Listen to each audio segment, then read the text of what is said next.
Riwruoge ma kedo ne ratich oganda kamuting'o Kenya Human Rights Commission okwero okang' manyo kaw gi jatend piny Kenya William Ruto e walo moko kuom jotelo man kod buche doho kod mago machien mibadhi osemieno kaka jotend migepe.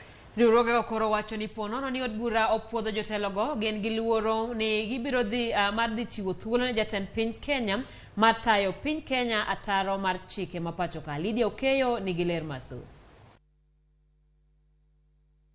Welo mar jotend migepe mapacho ka medo nyuolo paro mopogore opogore. Riwruoge ma kedo ne ratich oganda koro dwaro ni jotelo man kod buche doho gol nyingi e listino ma jotend migepe. Over 7 appointees to the Kenya Kwanza cabinet have allegedly been implicated in grave crimes, including corruption, rape, murder, begging the question, is there intent to protect, respect and uphold the constitution?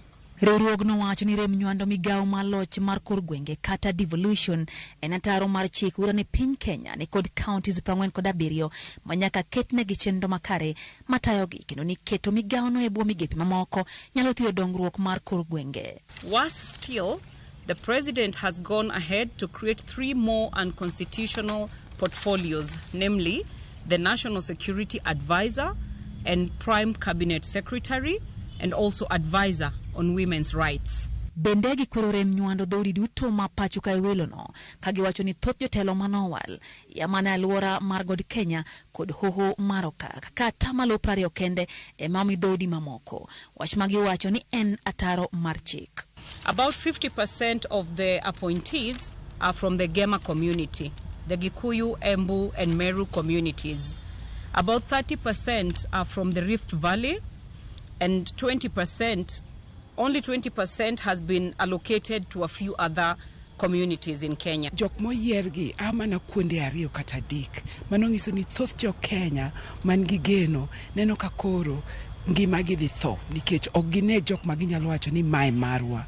The few or the smallest communities in this country must also be heard, must be brought on the table. How does it happen?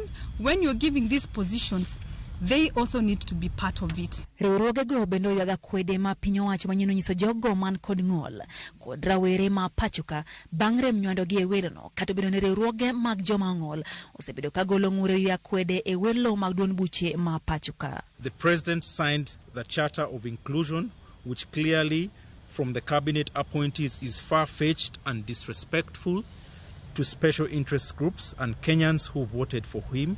Mine kendo sani onge machiegni kaka nwa paro cha.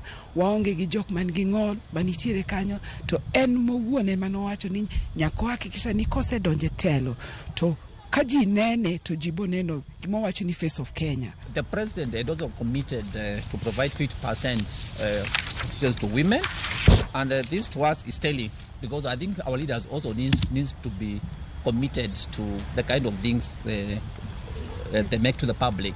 Mithika Linturi manyogwel kaka jatend migao mar pur ne kod bura e doho bankaro donj ne kod ketho mar uchura tich miyo moro Kaisha Jumwa manyogwel kaka jatend migao ma jotije piny owacho nodonj ne doho gi ketho manek kod mibadhi. Riwruoge makedo ratiro mar oganda koro bogo dhi e doho ponono jatend piny Kenya William Ruto okoloko nyinge mag jotend migepe abiriyo mag chichgo nitiere kod chin mibadhi kendo gi buche mopogore opogore e doho. Kakoro to gikwayo od bura ma pachoka mondo kik puodh nyinge abiriyogo kaka achiel kuom yorego mag luwo chike ma pachoka. Lydia Okeyo, Ramogi TV, Nairobi.